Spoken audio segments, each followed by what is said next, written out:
السلام علیکم ورحمۃ اللہ وبرکاتہ۔ مسلم دانشوروں کا ماننا تھا کہ 2022 یو پی الیکشن میں تمام مسلم قیادت والی سیاسی پارٹیاں پہلے ایک پلیٹ فارم پر متحد ہو جائیں، جس کے بعد دوسری سیکولر لیڈرشپ کو اس بات پر مجبور کیا جائے گا کہ وہ مسلم لیڈرشپ والی پارٹیوں سے اتحاد کریں۔ اگرچہ ایسا ہو پانا آسان تو نہیں تھا، لیکن ناممکن بھی نہیں کہا جا سکتا تھا۔ بہار اسمبلی الیکشن میں بھی ہم نے دیکھا کہ آر جے ڈی نے الیکشن ہارنا تو پسند کیا، لیکن ایم آئی ایم کو اتحاد میں شامل نہیں کیا۔ حالانکہ اگر تیجسوی یادو نے ایم آئی ایم کو اتحاد میں شامل کر لیا ہوتا تو وہ آج بہار کے وزیر اعلیٰ ہوتے، لیکن انہوں نے وزیر اعلیٰ کے مقابلے مسلمانوں کو ان کا جائز حق نہ دینے کو ترجیح دی۔ یہ ہندوستان کی بدقسمتی ہی کہی جا سکتی ہے کہ ملک کی دوسری سب سے بڑی آبادی کا ووٹ تو سبھی پارٹیوں کو چاہیے، لیکن مسلمانوں کو ان کی سیاسی حصے داری دینے کو کوئی بھی پارٹی تیار نہیں ہے، جس کی سب سے بڑی وجہ ہے تمام نام نہاد سیکولر پارٹیوں کی اپنی سیاست کو لاحق خطرہ۔ انہیں پتہ ہے کہ اگر آج مسلم قیادت کو چند سیٹیں بھی دے دی گئیں تو ہر حال میں مسلم پارٹیاں وہ سیٹیں جیتنے میں کامیاب ہو جائیں گی، اور اگر آج یہ پارٹیاں چند سیٹیں ہی نکالنے میں کامیاب ہو گئیں تو ظاہر سی بات ہے کہ آئندہ الیکشن میں وہ مزید سیٹوں کا مطالبہ ضرور کریں گی۔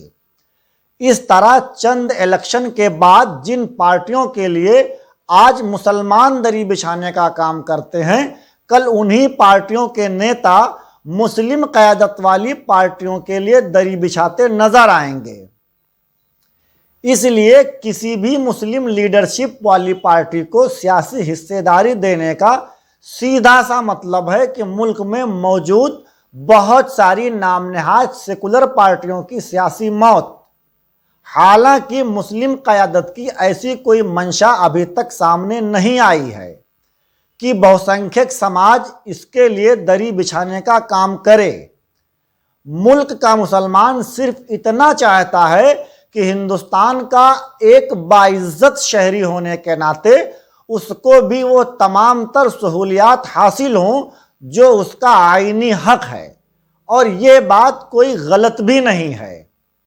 خیر، ابھی تو یہ ہونے سے رہا، اور یہ اس وقت تک ممکن نہیں ہے جب تک ملک میں مسلم ووٹ بینک نہیں بن جاتا۔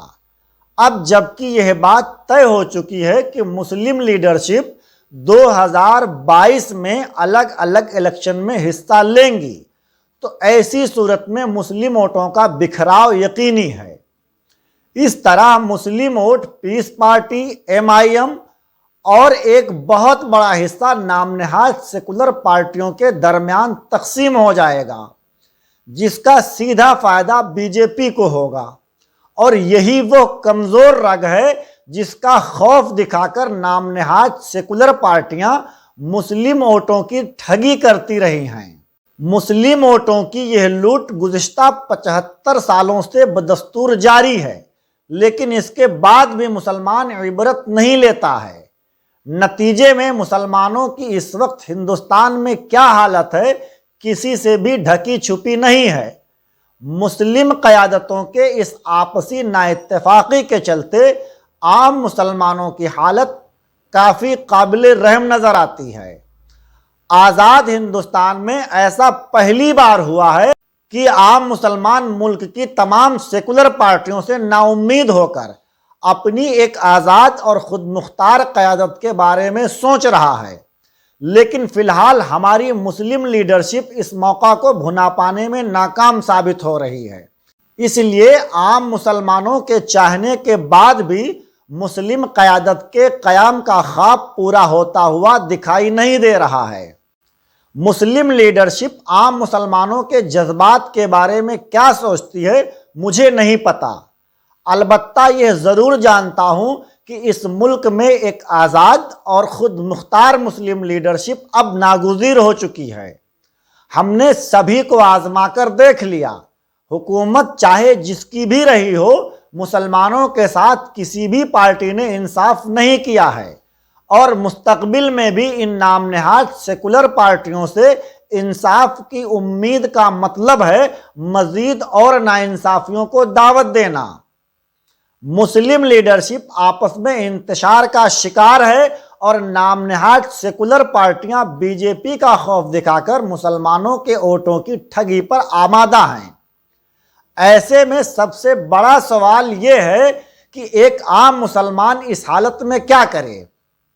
اس ضمن میں میں صرف اتنا کہنا چاہوں گا کہ یہ تو ممکن ہے کہ مسلم لیڈرشپ مستقبل میں متحد ہو جائے، لیکن یہ نام نہاد سیکولر پارٹیاں جن کو ہم پچھلے 75 برسوں سے ووٹ دیتے آئے ہیں، یہ کبھی بھی مسلمانوں کے ساتھ انصاف نہیں کریں گی۔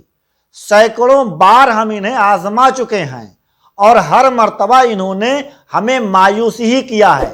اس لیے انہیں مزید آزمانے کے بجائے مسلم ووٹ بینک بنانے کی فکر ہونی چاہیے۔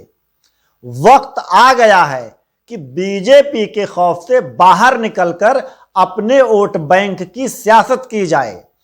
آپ ووٹ پیس پارٹی کو دیں یا ایم آئی ایم کو، یا پھر کسی دوسری ملی قیادت کو، اس سے کوئی فرق نہیں پڑتا، بہرحال وہ بطور مسلم ووٹ شمار ہوگا۔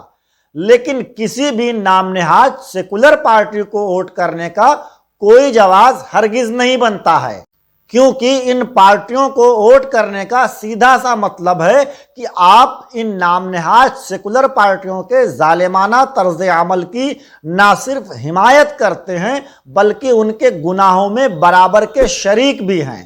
جبکہ پیس پارٹی یا ایم آئی ایم کو دیا گیا آپ کا ایک ایک ووٹ مسلم ووٹ بینک کی بنیاد بنے گا، اور یہی ووٹ بینک نہ صرف مسلم رہنماؤں کے آپسی اتحاد کا سبب بنے گا بلکہ نام نہاد سیکولر پارٹیوں کو مسلم قیادتوں کے سامنے گھٹنے ٹیکنے پر مجبور بھی کرے گا۔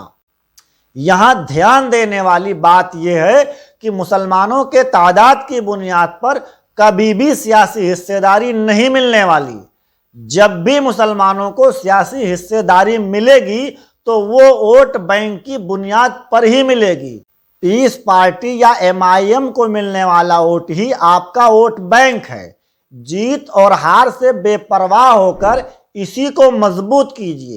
یہی ووٹ بینک آپ کا کھویا ہوا وقار واپس دلا سکتا ہے۔ باقی نام نہاد سیکولر پارٹیوں نے تمہارے ساتھ کیا کیا ہے یہ بتانے کی ضرورت نہیں ہے۔ اب رہی بات کہ ہار اور جیت کیوں اہم نہیں ہے، تو اس پر انشاءاللہ اگلی ویڈیو میں بات کریں گے۔ اگر اس درمیان آپ نے ابھی تک ہمارے چینل کو سبسکرائب نہیں کیا ہے تو فوراً کر لیجئے، اور فیس بک پیج کو بھی لائک کر کے اس سیاسی بیداری مہم کا حصہ بنیں۔ شکریہ۔